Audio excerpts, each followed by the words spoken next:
iOS 27 is expected to be Apple's next major software update, bringing a smarter, more personalized experience to compatible iPhones with a strong focus on artificial intelligence, productivity, and privacy.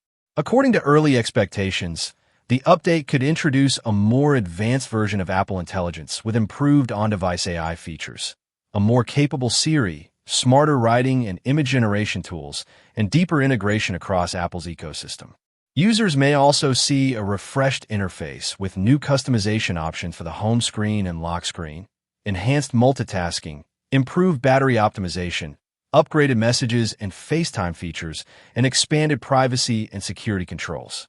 Performance enhancements and smoother animations are also expected to make the overall user experience faster and more responsive.